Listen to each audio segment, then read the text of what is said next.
안녕하세요. 저는 올해로 70 언저리에 접어든 사람입니다. 60대쯤엔 누가 저를 할머니라고 부르면 아직 그렇게 부를 나이는 아닐 텐데 하고 속으로 씁쓸해하곤 했는데 이제는 오히려 다른 식으로 불리면 어색할 정도로 세월이 흘렀네요.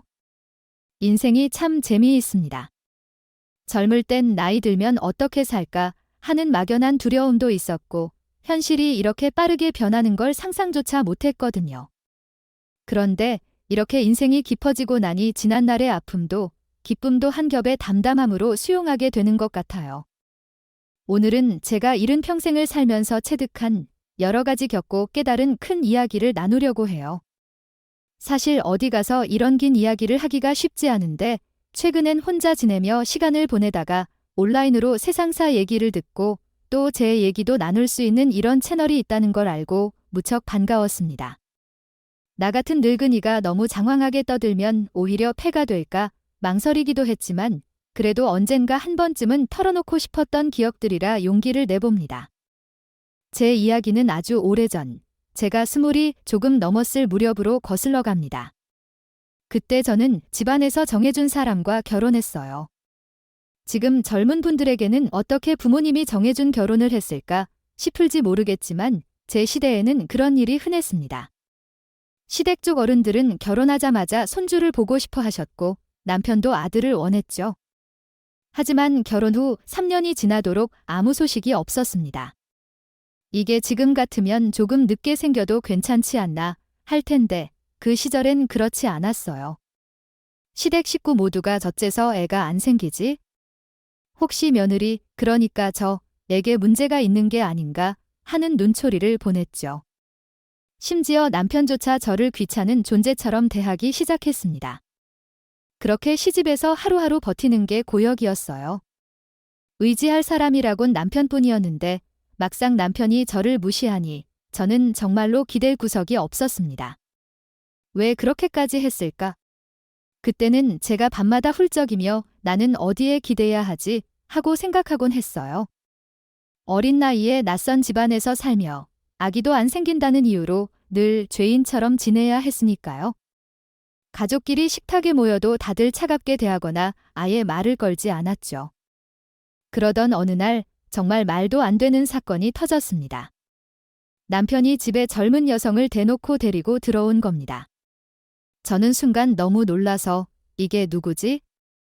무슨 일이야? 하고 물었는데 남편은 저를 쳐다보지도 않았고 시어머니가 방에서 뛰쳐나오더니 제 짐이 담긴 가방을 마당으로 집어던지며 고래고래 소리를 질렀어요. 애도 못 낳는 주제에 어디서 큰 소리냐 하고 막말을 쏟아부으셨죠. 그 말이 너무 충격적이었는데 동시에 남편 팔에 매달려 들어온 그 여자를 보며 이제 내가 이 집에서 쫓겨나는구나라는 생각이 스쳤습니다. 저는 그 순간 어머니, 제가 잘못했습니다. 제발 쫓아내지만 말아주세요 하고 매달렸어요. 왜냐하면 제겐 딱히 갈 데가 없었거든요. 친정과 사이가 나쁘진 않았지만 결혼 후 거의 왕래가 없었고 이런 모양새로 쫓겨나 돌아간다는 게 너무 창피하고 죄송스러웠기 때문이죠. 그런데 시어머니는 들은 척도 안 하셨고 남편도 아무 말 없이 저를 등졌어요. 그렇게 저는 울면서 대문을 두드렸지만 아무도 문을 열어주지 않았습니다. 한순간에 집에서 나앉은 거죠. 할 수 없이 친정으로 가야겠다 싶었지만 그것도 참 난감했어요. 한 번 시집간 딸이 아이도 없이 쫓겨났다는 걸 부모님이 뭐라 생각하실지 무서웠거든요. 그래도 그 외엔 갈 곳이 없으니 눈물을 훔치며 친정 문을 두드렸습니다. 오랜만에 그것도 이런 형편으로 찾아가니 친정 부모님도 충격을 받으셨어요. 엄마는 울면서 어째 이런 일이 하고 제 손을 붙잡았고 아버지는 결혼하고 쫓겨온 딸이라니 창피한 일만들 하지 말고 조용히 집에만 있어라 라고 하셨죠. 정말이지 살고 싶지 않을 만큼 부끄러웠고 마음이 무거웠습니다. 그런데 엄마가 이런 말씀을 하셨어요. 그래도 너 아직 어리고 아이도 없으니 인생 한 번 실패했다고 생각하고 다시 시작해라. 나중에 좋은 사람 만나서 재혼해라. 저는 솔직히 또 시집 가야 하나 하고 겁도 났지만 아버지도 저를 곱게 보지 않아 집에 오래 지내기엔 눈치가 보였습니다. 결국 재혼밖엔 길이 없나 싶어서 엄마 권유를 따르기로 했어요. 그 뒤 엄마는 주변의 사람들을 수소문해서 저와 혼인을 생각해 볼 만한 사람 있으면 알려달라고 부탁하셨습니다. 어느 날 엄마의 옛 친구 경자 아주머니가 전화를 걸어와 아주 좋은 사람 하나를 아는데 한번 만나보지 않을래 하셨대요. 엄마는 그 소식을 듣고 처음엔 반가워했지만 곧 얼굴이 굳었어요. 이유인즉 그 남자가 경제적으론 꽤 넉넉하지만 이미 아이가 둘이나 있다는 겁니다. 우리 딸이 애도 없는 처지인데 재혼 상대가 애가 둘이라니 엄마 마음이 복잡하셨던 거죠. 그런데 저로서는 그리 따질 입장도 아니었고 어차피 한번 실패를 겪었으니 이번엔 상대가 어떤가 직접 만나보자고 마음먹었어요. 그렇게 선을 본 그 남자는 놀랍게도 제 예상 이상으로 참 다정하고 따뜻한 분이었습니다. 무엇보다 제 과거 얘기를 들어도 그럴 수 있지? 그거 다 내 탓이 아니다 라고 위로해주는 사람이었어요. 전 남편과는 전혀 다르더라고요. 그리고 그분도 저를 보자마자 마음에 들었는지 몇 번 더 만나면서 서로 호감이 깊어졌습니다. 한날은 그가 자신의 전처 이야기를 털어놓았어요. 전처가 쌍둥이를 낳다가 세상을 떠났고 남아있는 아이 둘을 돌보느라 정신없지만 집안에서 재혼하라고 계속 권유해서 억지로 선을 보던 차였다고. 그런데 당신을 만나니 정말 다행이다. 아직 내 가정은 무너진 줄만 알았는데 당신과 함께라면 다시 행복해질 수 있을 것 같다. 이제 고민 말고 나와 결혼합시다 하고 고백을 하더군요. 사실 저도 한 번 당해서 겁이 났지만 그의 따뜻함은 그런 두려움을 서서히 녹여주었습니다. 이번엔 진짜 잘해봐야겠다. 서로의 상처를 보듬으며 살아보자는 생각이 들었죠. 그렇게 재혼을 하게 되었고 그가 데리고 있던 아이 둘과 함께 살게 됐습니다. 처음엔 아이들이 낯설어서 어찌해야 하나 긴장했지만 워낙 어린아이라 곧 잘 따르더라고요. 저는 아이들을 귀하게 여기며 이젠 내가 엄마 역할을 해야겠구나 하고 매일 살림에 최선을 다했습니다. 친정엄마도 새로 낳은 아이가 있어야 진짜 너희 부부 사이가 더 탄탄해진다며 임신을 독려했는데 저와 남편도 그 뜻에 동의해 열심히 노력했어요. 하지만 시간이 흐를수록 임신 소식이 없었죠. 약간 불안한 마음에 남편 몰래 산부인과에 가서 검사를 받았는데 의사가 불임기라고 단언하더군요. 순간 정말 하늘이 무너지는 느낌이었어요. 또 이런 고통을 겪어야 하나, 이 남편도 결국 날 버리진 않을까 하는 생각에 집에 돌아와 남편을 붙잡고 얼마나 울었던지요. 그런데 놀랍게도 남편은 그게 왜 당신 탓이냐. 우리 이미 아이도 둘이고 굳이 아기가 없다고 해도 난 행복하다. 고통받지 말라고 저를 다독였어요. 전 남편이었다면 상상도 못할 말이죠. 그 차가운 시댁에서 시달렸던 과거와는 전혀 다르게 제게 늘 따뜻한 말과 웃음을 건네니 저는 조금씩 상처가 치유되는 느낌이었습니다. 그렇게 저는 불임 판정 후로 그래, 내가 직접 낳지는 못했지만 이미 두 아들이 있지 않나. 이 아이들을 정말 정성껏 키워야겠다라고 마음먹었어요. 사실상 제게 그 아이들은 하늘이 내려준 선물 같았어요. 아이들도 자라면서 저를 친엄마로 알았고 저도 그 아이들을 정말 내 배 아파 낳은 자식처럼 사랑했습니다. 가끔 저 애들이 친엄마가 아니라는 걸 알게 되면 어쩌지 하는 걱정이 없진 않았으나 남편과 함께 잘 키우며 행복하게 살다 보면 괜찮아질 거라고 믿었어요. 그렇게 세월이 흘러 두 아들이 다 장성해 결혼까지 하게 되었고 남편과 저는 한적한 전원주택에 정착해서 노후를 맞이했습니다. 처음에는 이제 좀 여유롭게 살 수 있겠구나. 우리 부부도 서로 도란도란 노년을 즐기자라고 생각했는데 남편이 갑자기 건강이 악화되기 시작했어요. 병원에 가보니 암이라더군요. 그것도 생각보다 진행이 많이 되어 다른 곳으로 전이까지 된 상태라고. 정말 하늘이 또 한 번 무너지는 느낌이었죠. 이 소식을 듣고 이미 분가해 있던 두 아들도 급히 내려왔습니다.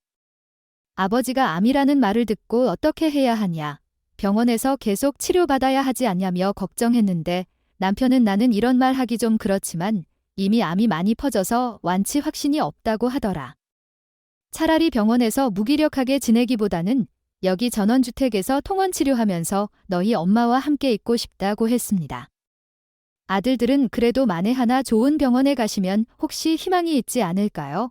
하고 매달렸지만 남편은 황소고집이기도 했고 나름대로 마지막을 편하게 보내고 싶어 하는 마음이 컸던 것 같아요. 저도 남편을 설득해봤지만 말을 듣지 않아서 결국 통원 치료를 받는 걸로 합의했죠. 그렇게 남편이 입원과 통원을 번갈아가며 치료를 받던 시기에 두 아들은 가끔씩 찾아와서 아버지를 살폈는데 어느 날부터는 재산 이야기를 꺼내더라고요. 아버지 회사, 이제 정식으로 후계자를 정하고 재산 상속 문제도 미리 정리를 해주셨으면 좋겠다고요. 사실 남편이 작은 회사라고 하기엔 좀 큰 규모의 사업체를 운영하고 있었고 아들들이 아버지를 도와 경영에 참여하던 중이었어요. 저는 마음 한편으로 씁쓸했습니다. 아버지가 아직 살아계시는데 벌써부터 재산을 어떻게 할지 논의하는 건 좀 하고요. 그래도 그럴 수도 있겠다고 이해는 하려 했습니다. 한편 남편 표정도 많이 어두워 보였죠. 그래도 아이들이 회사를 잘 꾸려나가야 하니 미리 물려주는 게 맞지 않나 하고 본인도 고민하더니 결국 아들들에게 회사 경영권을 넘겨주기로 했습니다. 어차피 회사를 물려줄 생각이었고 내 건강이 이 모양이니 너희가 하면 되겠다고요. 그 이후로 남편은 전원주택에 더욱 전념하며 쉬었지만 안타깝게도 암이 워낙 심해져서 얼마 못 가 세상을 떠났습니다.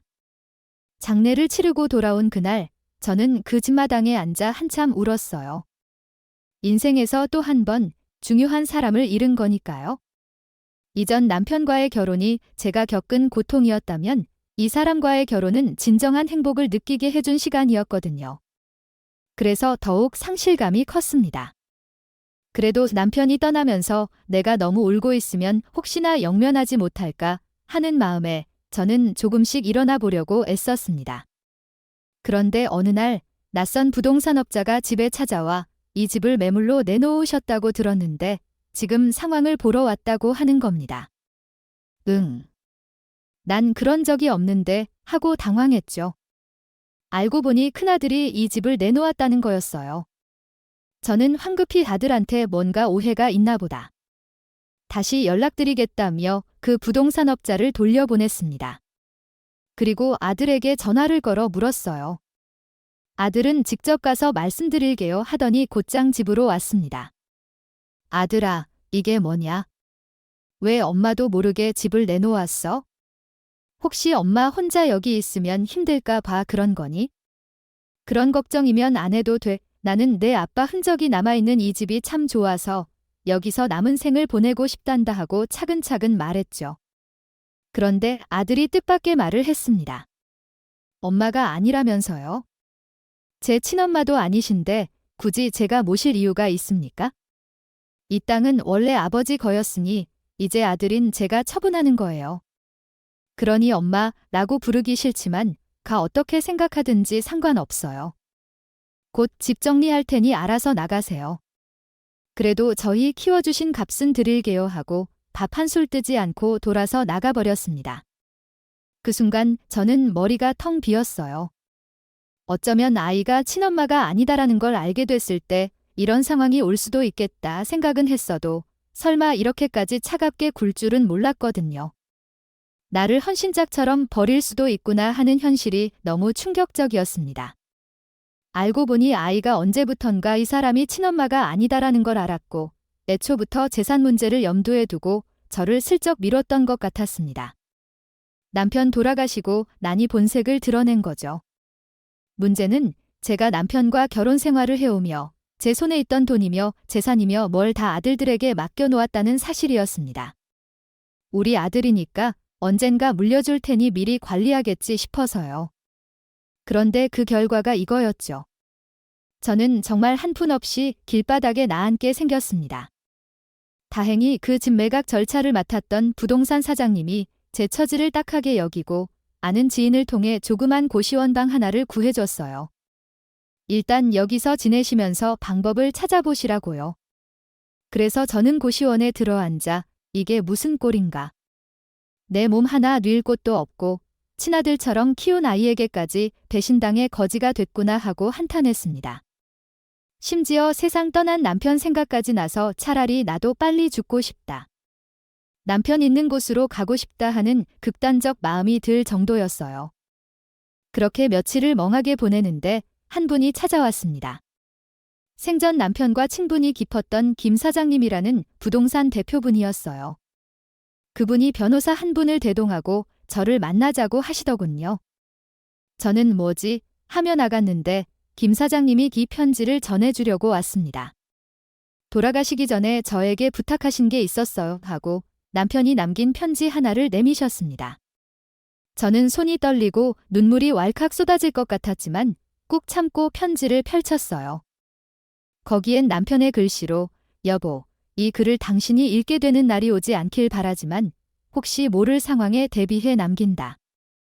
요즘 아이들이 재산의 혈안이 되어 당신을 홀대하면 어떡하나 걱정된다. 나 없어도 당신이 흔들리지 말고 스스로를 지키길 바란다. 사랑한다. 고맙다 따위의 내용이 적혀 있었습니다. 읽으면서 눈물이 비 오듯 쏟아졌어요. 아, 남편이 이미 다 눈치채고 있었구나. 그러면서도 내가 당할 일을 걱정해준 거였구나 싶어 가슴이 저미더라고요. 알고 보니 남편은 자식들이 회사를 물려받을 때 본인이 가진 지분을 몰래 정리해 어떤 임원들과 함께 다시 사들이고 김 사장님에게 대리인 권한을 넘겨둔 상태였다고 해요. 그래서 실질적으로 최대 주주는 남편이었고 남편이 떠난 뒤에는 김 사장님이 그 지분을 관리하다가 만약 제가 곤란해지면 모두 저에게 넘길 수 있게 서류를 준비해뒀다는 겁니다. 변호사가 건네준 서류를 보니 이미 그런 이면 계약이 완료되어 있더라고요. 게다가 큰아들은 그걸 전혀 몰랐다고 해요. 자기가 아버지 회사를 이어받았다고 생각했지만 사실 최대 주주가 누군지 제대로 확인을 안 했던 거죠. 남편이 이런 정성을 하고 저는 또다시 눈물이 났습니다. 아울러 그래도 이게 어떤 의미일까 혼란스러웠죠. 하지만 김 사장님과 변호사가 이건 고인이 사모님, 저께 남긴 마지막 배려다. 두 아들이 너무 욕심을 부려 어머님을 내쫓으려 하거나 이미 내쫓은 셈이니 이 회사 주식과 경영권으로 그 애들을 질책하고 사모님도 안전을 지키시라고 조언하셨어요. 결국 저는 용기를 냈습니다. 그래. 평생 엄마로서 할 도리는 다 했는데 이 애들이 나를 내친다면 나도 내 몫을 지켜야 한다 하고 마음먹게 됐습니다. 그 길로 김 사장님, 변호사님과 함께 회사로 갔습니다. 큰아들이 처음에는 저를 보자마자 여기 웬일이야? 아직도 정신 못 차리고 뭐 하러 왔어? 하는 식으로 몰아붙이더니 내가 이 회사의 최대 주주 권한을 가지고 있네. 자네, 큰아들, 하고 동생은 경영권 박탈이 가능하다는 거 알겠지? 하고 말하자 그제서야 눈이 휘둥그레져서 뭐가 어찌 된 거냐고 소리치고 발악을 했습니다. 하지만 서류와 변호사가 다 정리해온 자료를 제시하니 어쩔 수 없었어요. 저는 그동안 내가 아버지 돌아가시자마자 벌인 일들을 보니 부모로서 너무 서운하고 화가 난다. 하지만 지금 완전히 잘라내진 않겠다. 다만 대표 자리를 내가 차지할 자격은 없다. 다른 유능한 경영자를 영입하겠다고 했습니다. 그 말에 아들은 고개를 떨구며 아무 말도 못했어요. 제가 마음만 먹으면 두 아들을 회사에서 완전히 내쫓아버릴 수도 있었는데 그러진 않았습니다. 어쩐지 그럴 수는 없겠더라고요. 제가 평생 엄마 역할을 했고 아무리 상처를 입었어도 그 둘은 제게 아이였다는 생각을 버리긴 어려웠습니다. 그래서 대표 직위에서 내려오게 하고 말단부터 다시 시작하라고 했죠. 이게 내가 부모한테 한 짓에 대한 대가다. 그래도 기회를 줄게 타는 마음이었어요. 아들은 분해서 일을 갈았지만 자업자득 아니겠습니까? 결국엔 받아들일 수밖에 없었고 동생과 함께 회사에서 평사원처럼 일하게 됐습니다. 그렇게 저도 조금이나마 속이 뻥 뚫린 느낌이었어요.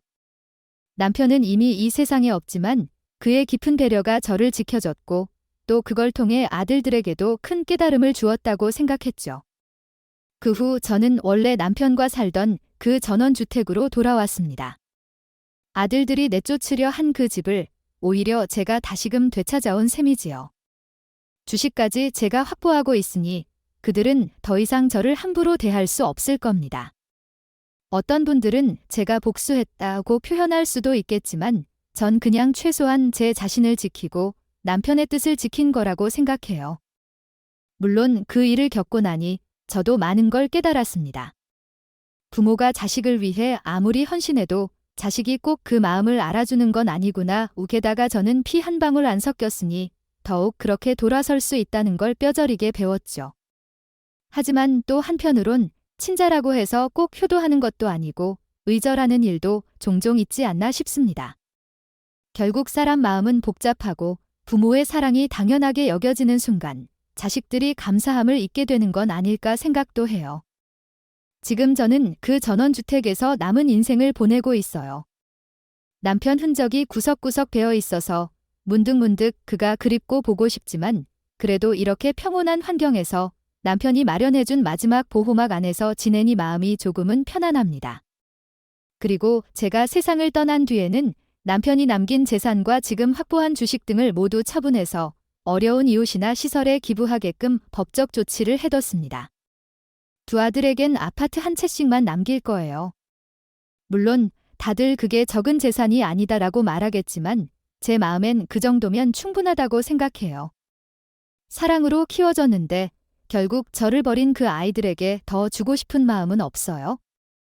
저는 이번 일을 겪으면서 참 많은 어르신들이 자식에게 재산을 일찍 물려줬다가 나중에 막막해지는 얘기를 들어왔는데 그게 남의 일이 아니었구나 싶었습니다. 동시에 그래도 제 남편처럼 미리 꼼꼼히 대비한 덕에 저는 마지막 순간에 제 권리를 찾고 노년을 편히 지낼 수 있게 됐죠. 그래서 제 얘기를 듣는 분들께 꼭 말씀드리고 싶은 게 있어요. 부모라는 이유로 모든 걸 다 내주고 자식 사랑이 무조건 헌신이어야 한다고 여기다 보면 늙은 나이에 크게 상처받을 수 있다. 그러니 꼭 자신을 지킬 장치는 마련해 두시라고 말입니다. 어쩌면 이런 제 조언이 어떤 분들께는 너무 삭막하다고 들릴 수도 있을 거예요. 부모 자식 간의 무슨 거래처럼 느껴질 수도 있죠. 그러나 현실에선 생각보다 많은 분들이 자식에게 전 재산을 넘기고선 홀대당하는 일이 벌어집니다. 자식이 전부 그런 건 아니지만 저는 제 이야기를 통해 혹시라도 그런 상황이 생길지 모르니 노년 대비는 꼭 해두자는 말씀을 전하고 싶어요. 부모 자식 관계가 아무리 끈끈해 보이더라도 한쪽이 일방적으로 상처 입을 수 있는 가능성은 늘 존재하니까요. 지금 제 몸도 젊었을 때 같진 않고 여기저기 아프긴 해요. 하지만 마음은 오히려 홀가분합니다. 남편이 남긴 편지와 준비 덕에 저는 최소한의 존엄과 안정을 찾아냈거든요. 또 제 얘기가 조금이라도 누군가에게 깨달음을 주거나 나만 이런 게 아니었구나 하고 위로가 되었으면 좋겠다는 생각도 해요. 살다 보면 별별 일이 다 있으니까요. 마지막으로 저는 아이들을 저주하거나 그들과 영영 의절할 생각은 없어요. 다만 이런 아픔을 겪고 나니 내 할 만큼은 다 했다. 나중에 그들도 후회할 날이 올 수 있겠지 정도로 생각합니다. 인간사라는 게 쉽게 단정 지을 수 없지만 적어도 저는 이제 그 아이들에게 더 집착하지 않습니다. 저를 부정하고 내쫓았던 순간 이미 그 마음의 끈이 끊긴 거죠. 살아가면서 얼마든지 재회하고 대화할 수는 있겠지만 예전처럼 전부를 주는 건 불가능할 겁니다. 저는 오늘 이 이야기를 정말 진솔하게 나누고 싶었어요. 어느 날 갑자기 제게 이런 일들이 벌어졌고 그 결과 지금은 이렇게 살고 있다는 전부죠. 물론 중간중간 생략한 사소한 일들도 많지만 중요한 흐름은 이렇습니다. 한평생 처음에는 자식이 안 생겨서 시댁에게 쫓겨나고 두 번째 결혼해서는 부인 없이 남은 아이들을 정성껏 키웠으나 결국엔 재산 문제로 인해 제가 또 한 번 버림받는 상황이 됐어요. 하지만 그 와중에 남편이 미리 대비한 덕에 저는 다시 일어설 수 있었습니다. 제가 바라는 건 이 이야기를 들으시는 분들이 아이고 저런 일도 있구나 하고 함께 느껴주셨으면 하는 겁니다. 또 혹시 자녀를 위해 모든 걸 헌납하려고 마음먹으신 분이 있다면 한 번쯤은 내 삶의 노후와 내 존엄은 내가 챙겨야 하는 것이라는 걸 잊지 않으셨으면 해요. 자녀가 효심이 깊어 끝까지 잘 모셔주면 좋겠지만 세상 일이란 알 수 없는 거잖아요. 저는 남편이 떠난 뒤에도 그가 남긴 사랑과 배려를 등불 삼아 여기 전원주택에서 조용히 지낼 작정입니다. 이제 와서 화려한 무언가를 바라는 것도 아니고 그냥 이 집마당에 피어나는 꽃을 보며 남편 생각도 하고 지난날 제 고생도 추억으로 되짚어보며 살 거예요. 그리고 때가 되면 조용히 떠나겠죠? 제 재산은 아이들 몫을 조금 남긴 뒤 전부 사회에 돌리기로 이미 법적 조치를 해두었으니 저는 아마 마지막 가는 길에 마음에 부담 없이 갈 수 있을 것 같아요. 이 모든 과정을 말씀드리면서 혹시라도 너무 오랜 이야기라 지루하지 않을까 걱정했지만 그래도 끝까지 들어주셨다면 정말 감사드립니다. 사는 동안에는 누구나 예기치 못한 배신을 당하거나 혹은 뜻밖의 온정을 받을 수 있습니다. 저는 제 첫 결혼에서 끔찍한 아픔을 겪었고 두 번째 결혼에서 큰 위로를 받았지만 결국 자식 문제로 또 한 번 상처를 입었죠. 그래도 이런 굴곡을 다 지나오고 나니 인생이라는 게 참 한치 앞을 알 수 없구나. 그래도 결국엔 내가 스스로를 지키는 게 제일 중요하구나 하고 생각하게 됩니다. 부디 저보다 젊으신 분들은 혹시 부모가 되신다면 자녀에게 몰빵하지 마시고 자신과 배우자의 노후도 꼼꼼히 챙기세요. 그리고 저처럼 이미 나이가 꽤 드신 분들도 우리 애들이니까 무조건 믿는다 하며 다 내주지 말고 때로는 약간의 객관적인 거리감도 유지하시길 권합니다. 누구도 내 인생을 대신 책임져 주지 않습니다. 자식이 있든 없든 노년엔 스스로를 돌볼 수 있게 해두는 게 현명하다고 봐요. 제가 이렇게 긴 이야기를 마치려 합니다. 들어주셔서 정말 고맙습니다. 전 사실 이렇게 제 인생을 풀어내는 일이 좀 두려웠어요. 너무 오래된 과거이고 상처가 깊은 일이기도 하니까요. 하지만 누군가는 이 얘기를 듣고 나도 똑같이 당할 뻔했는데 준비를 해야겠다라거나 이분처럼 우여곡절 끝에 스스로를 지키며 살 수도 있구나 하고 느낄 수 있다면 그걸로 만족합니다. 저도 이제 노년에 접어들어 남은 시간을 좀 더 편안하고 평화롭게 보낼 수 있으면 좋겠습니다. 제 바람은 이 이야기를 접하시는 모든 분이 각자의 삶을 좀 더 단단히 챙기시고 혹시 노년에 이르렀을 때 자녀에게 상처받지 않도록 대비하시라는 거예요. 또 젊으신 분들은 혹시 자신의 부모가 얼마나 많은 헌신을 했는지 떠올려 보면서 나중에 부모를 대하는 태도를 되짚어 보시면 어떨까 싶습니다. 저는 아이들에게 큰 기대는 아니지만 그래도 언젠가 그들도 후회하면 좋겠습니다.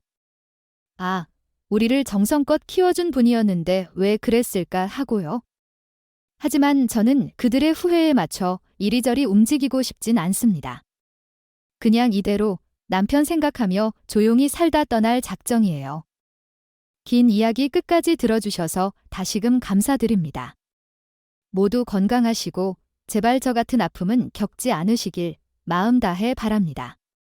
나이 들수록 몸도 힘들지만 마음의 상처가 더 아플 때가 많거든요. 부디 모두들 자신을 지킬 준비를 꼭 해두세요. 그리고 혹시 저처럼 어렵게 사신 분이 계시다면 힘내시길 바라요. 세상에 그래도 사는 법이 없진 않습니다. 저도 이렇게 맨손으로 전부를 잃었다가 다시 일어섰으니까요.